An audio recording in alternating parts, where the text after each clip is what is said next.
de todo esto, ¿no? Y digamos, bueno, seguimos viviendo eso y se sigue recreando de otras maneras, ¿no? Entonces, claro, eso es lo que finalmente he intentado ver, esas relaciones de poder que hay, y también creo yo que hay yo digo, y cito ahí a Silvia Rivera, que a mí me gusta mucho, siempre le leo, le releo, y ella dice que algo que muestra el colonialismo interno en América Latina es que somos incapaces de reconocer nuestros propios legados intelectuales, ¿no? Y hemos hecho mucho, y es lo que les decía, ¿no? Quizá no hay escritura, porque venimos de tradiciones en los Andes, somos tradiciones más orales que escritas, ¿no? Y también, por supuesto, que la desigualdad de la educación, la posibilidad de escribir está restringida a una cierta élite intelectual, etc.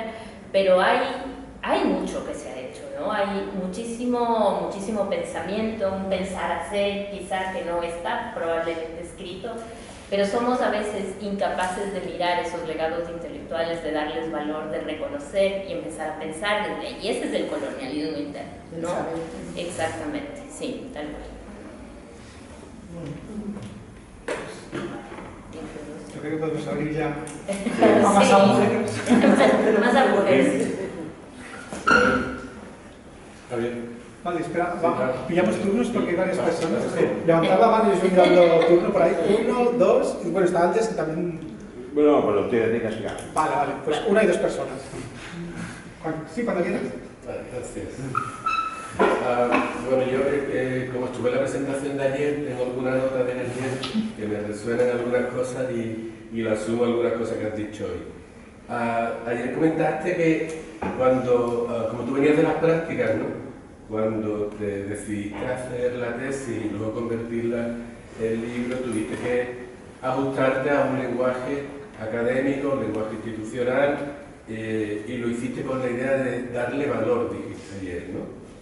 Y hoy también comentas el que los gestores asumimos el término para identificarnos como interlocutores válidos ante las instituciones, ¿no? A mí, claro, de ambas afirmaciones yo deduzco que hay un sometimiento de quienes están en las prácticas, de quienes hacen mediación respecto a lo estatal o a lo institucional, sobre todo en España, ¿no? Y nunca hay un acercamiento de la institución hacia las prácticas, ¿no? Lo cual hace que se pierdan las posibilidades de convertir esas prácticas en herramientas de vida o de transformación de vida, ¿no? No te preocupes que la pregunta tiene menos maldad que la historia. Es mucho más ingenua. Quiero saber si cuando hablas de esas utopías concretas, de esas utopías cotidianas, es porque el libro incorpora algún tipo de hallazgo, algún tipo de encuentro, algún tipo de reflexión sobre esas maneras de superar la hiperdependencia de lo institucional que tienen las comunidades respecto a la hora de pensar o de crear o de gestionar cultura, ¿no? O sea, de sometimiento a la institucional. Sí, es una...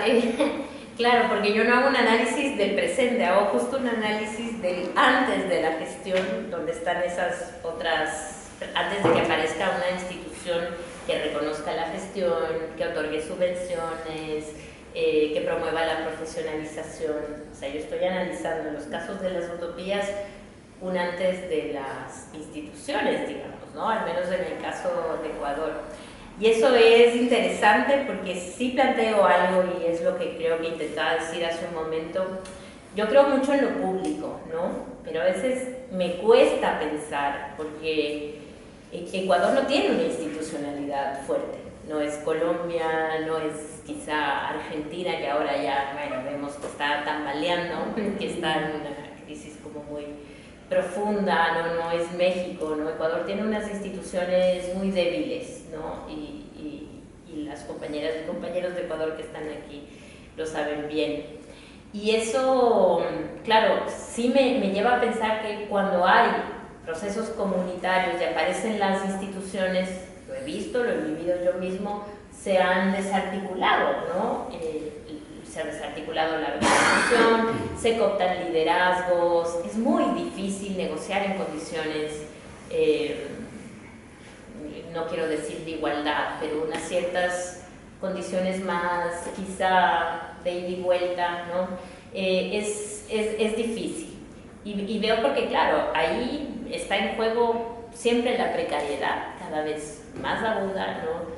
Que yo lo veo que hay cada vez también más desmovilización, más silencio también, ¿no? Porque la gente está como cuidando también su trabajo, ¿no? Hay poca participación pública por miedo probablemente. Entonces lo veo como a veces difícil esa convivencia, y ahora más porque en estos contextos de polarización creo que es aún más difícil exponerse o tener una voz pública o muy crítica ante ciertos problemas.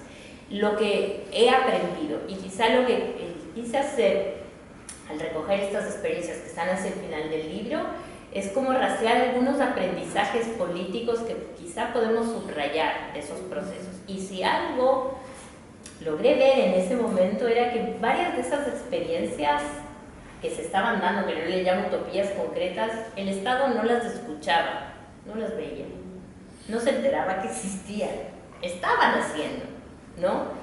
Pero es interesante ver cómo es utopía, que es justo lo que se ve ahí, ¿no? Que es como en el presente, en la actividad concreta, el hacer una escuela, el montar un teatro obrero, el hacer tal. Luego de eso, con los años, se vuelve una política pública y aparece, ¿no? Reconocido como educación intercultural bilingüe, cultura viva comunitaria, ¿no? Pero pasaron muchas décadas para que eso sucediera, ¿cierto? Entonces, es interesante ver que quizá nace de otra forma de poder. Quizá estoy pensando como en un contrapoder organizado, ¿no? Que desde el hacer está ¿no? interviniendo en un problema del presente y como muy concreto, ¿no? Y que es muy pequeñito y que es invisible, ¿no? A veces. Entonces no estoy pensando como en el gran proyecto que negocia o que está, ¿no? Sino que son utopías que se crean de a poco, ¿no? Con poca gente y de pronto, no sé, transforman, ¿no? Ya estaban haciendo transformación, ¿no? Quizá me iba por ahí un poco más. Una persona por allá, ¿no? Sí.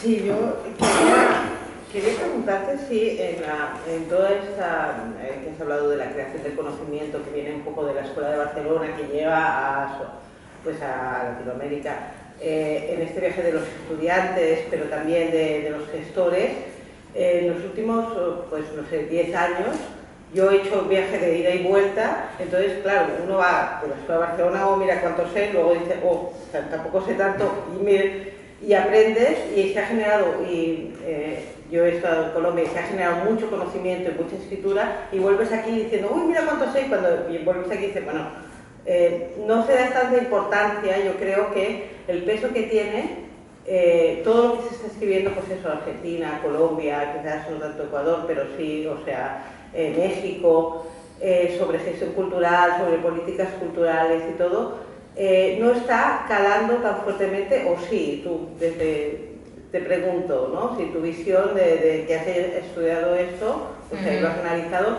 si crees que ahora que se está generando mucho conocimiento y muchas prácticas desde la práctica cultural también, los derechos culturales, ¿cómo está calando esto aquí?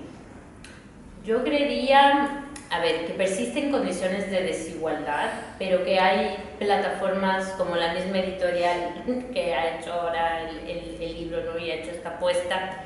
Es bien interesante porque tiene una colección de pensamiento digamos, académicos, gestores, investigadores latinoamericanos, ¿no? Se distribuye aquí, se difunde aquí, bueno, es el trabajo también que ha hecho Transit, ¿no? En ese sentido.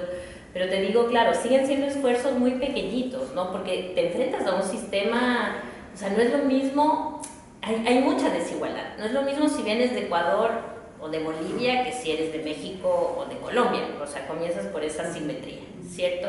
Es mucho más difícil, ¿no? Si eres mujer racializada o si vienes de una élite intelectual latinoamericana, ¿no? Para tener un cierto acceso, por ejemplo, a los sé, ciertas editoriales, ciertos contactos, ciertos vínculos, es así. O si no te promueve, primero tienes cómo funcionan las grandes editoriales, porque esto también tiene que ver cómo circula el pensamiento, ¿no? Y el pensamiento que circula en las grandes editoriales tiene una lógica también de gestión, ¿no es cierto? Entonces, es complicado, y lo mismo tiene que ver con las universidades. O sea, no es lo mismo si te gradúas en una universidad o eres latinoamericano, yo que sé, que se graduó en una universidad de Estados Unidos, que de aquí, o si escribes en inglés o en español.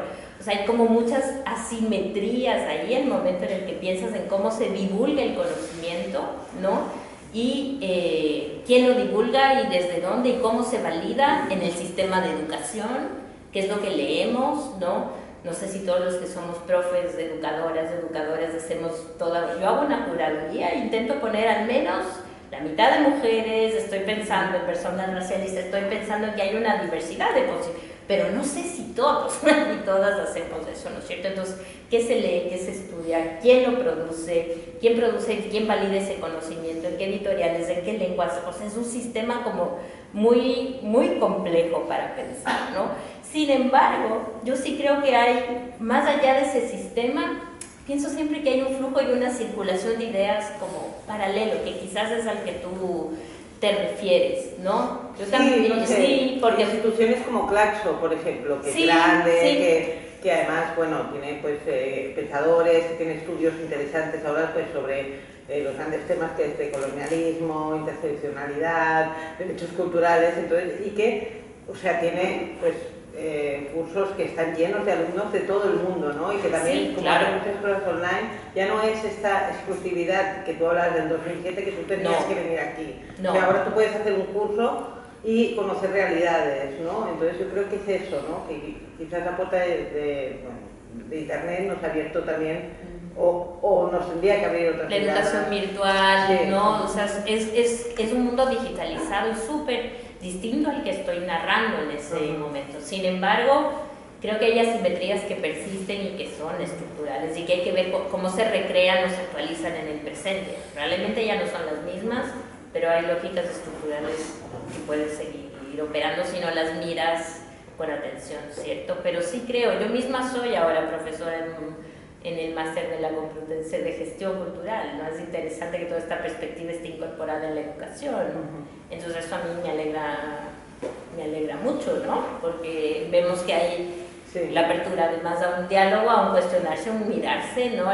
Y revisar además las propias prácticas, y que eso a la democracia le hace muy bien y al contexto actual le hace muy bien, ¿no? Pues sí.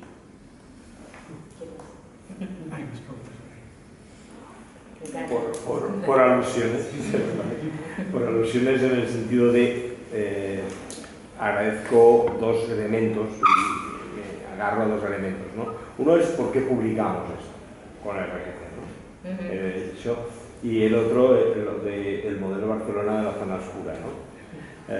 Están vinculados, pero por dos lados diferentes, ¿no? Por un lado, desde la docencia nos encontrábamos que es muy difícil dar textos para la gente que estudia gestión cultural. Si tú estudias cualquier otra rama del saber, hay un antes y después de. Hay un antes y después de Le Corbusier, hay un antes y después de James Watt, hay un antes y después de... Y podríamos ir citando en cada ámbito del conocimiento. Pero en gestión cultural, realmente, estos antes y después de, no. Este libro, esta genealogía, para una alumna, un alumno, una alumna que quiera, yo creo que le da pistas de antes y después de determinados momentos. Y hay muy pocos libros como este. Si además eso se gesta en una ciudad donde, y no es que no me quiera mi ciudad, pero donde es evidente que, y he escogido un texto muy breve, que casi es la bisagra del libro, está en el 50% del libro, ¿no? Que vendría a colación de lo de Javier, ¿no? Ahora lo leeré. Donde una ciudad donde la cultura ha pasado, cuando vienen de fuera para ver la cultura, la punta de lanza que es la cultura en Barcelona, se dan cuenta que esa punta de lanza es Roma o está rota.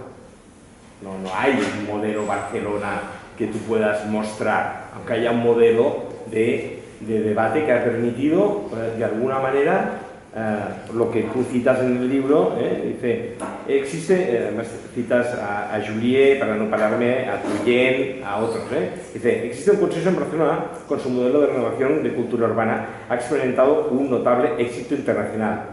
Y todo el mundo dirá, claro, estamos hablando 2025, Barcelona, turismo, no, estamos hablando 2005, 2005, éxito.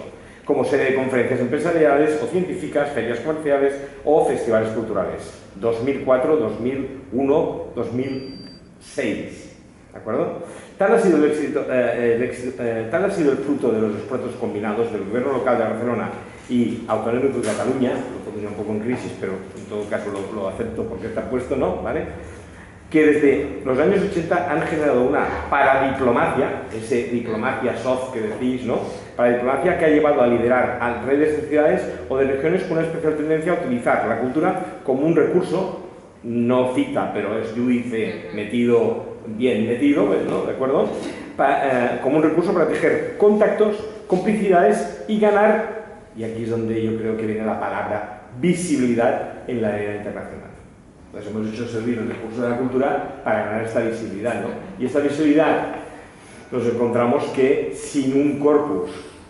¿Y ese corpus qué pasa? Que si bien los inicios del libro, aunque yo quizás soy el mayor de la sala, ¿no? Para entenderlos, pero no me afectan porque me llegan, soy muy joven cuando tú narras, estoy en la secundaria, cuando tú empiezas el libro, sí que es cierto que cuando empezamos a trabajar, Anderek, Kurs y una serie de aquí, por ejemplo, cuando citas tú la Iglesia, que es la Iglesia Católica, hoy cuando habéis hablado vosotros habláis de la teología de la liberación. Solo ese concepto, la forma de entender ese concepto, hace que veamos una forma de entender que sin esas fuentes no se hubiese podido crear el modelo Barcelona. Otra cosa es que después, con todo el tema de que lo narras en otra parte del libro del cine princesa, Marina Garcés dice, todo el mundo que participó en ese momento, en ese proceso de creación del modelo Barcelona, se le queman las alas, ¿no? Llega un momento que se le queman las alas. ¿Por qué? Porque deja la militancia, porque coge un lugar público, porque... Entonces, el modelo que Paola de alguna manera describe tan, digamos, es una visión cronológica, pero que yo diría de diferentes paradigmas que se van sucediendo, ¿no? Y bueno, estar en un paradigma quiere decir que creo que lo importante es entender que podemos estar en diferentes paradigmas, pero que el concepto que tengamos de cultura podamos entendernos, ya sea con traducción, ya sea en triángulo, pero es verdad que ha existido ese modelo colonizador. Quizás dejaría solo un pequeño margen en una época donde la cooperación española allí sí que hizo, y hablo no de Barcelona, hablo de España, ¿no? Hizo un modelo que parecía que intentaba de alguna manera buscar esos vínculos, ¿no? Pero estamos hablando ya de mucho más adelante de las fechas que tú citas, ¿no? Pero fíjense, el modelo Barcelona que describe en 2004, ¿a dónde nos ha llevado? Nos ha llevado a pensar, y con esto acabo, que el marketing lo puede todo. Y yo creo que no va por aquí, ni mucho menos, ¿no? Pero si publicamos, esa es la única razón. Es intentar encontrar conocimiento que ayude a repensarlo. ¿Está? Sí. Yo quería hacer una reflexión que ha hecho la compañera, porque yo también me he visto en Latinoamérica viajando y estuve en un proyecto activista muy de machos guays con la ACI y trabajando también en una favela en Río de Janeiro y con la ACI y todo esto, parecíamos los Rolling Stones, año 2000-2004. Y yo al final lo que he aprendido más es no tanto lo que puedo aprender de allá, sino de colonizar mi propio imaginario y empezar a revisar dónde estoy yo. Entonces me di cuenta de que me interesaba más saber qué pasaba con la Escuela Popular Antonio Freire, que Antonio Alcántara, por ejemplo, ha escrito hace poco un texto sobre eso, porque su madre fue de las fundadoras de ese espacio de educación popular, y pensar en el Nicaragua Festival, en el año 89, y toda esa tradición ateneísta, para entender cómo esos trazos y esas geopolíticas del conocimiento son donde, al menos, yo quiero verme reflejado cuando hablo de cultura comunitaria. ¿Me explico? Entonces me parece mucho más interesante eso, porque yo también me he visto, pues eso, en San Roque, en el mercado de San Roque, viendo cómo se armaba la red de trabajo del mercado popular, o en Riobamba, que fui allá en el 2011, volví y dije, lo del 15M es un chiste. al lado de todo, ¿no? El levantamiento desde el 78-79 con Riaño y todo lo que se había hecho de teología de liberación allá con pensamiento quichua, ¿no? Era como, ¿sabes? Porque estamos en las plazas, somos un chiste, somos frades rock, somos 4 allí, haciendo 4 cosas con puppets y ya está. Pero al final, a mí lo que me ha servido, por un lado, es reconocer la riqueza, pero al mismo tiempo darme cuenta entonces de lo que me tengo que recolonizar yo, ¿no? Porque darme cuenta de que todo mi conocimiento y pensamiento de muchas tecnologías, de pedagogía o de cultura, vienen de la parte anglosajona.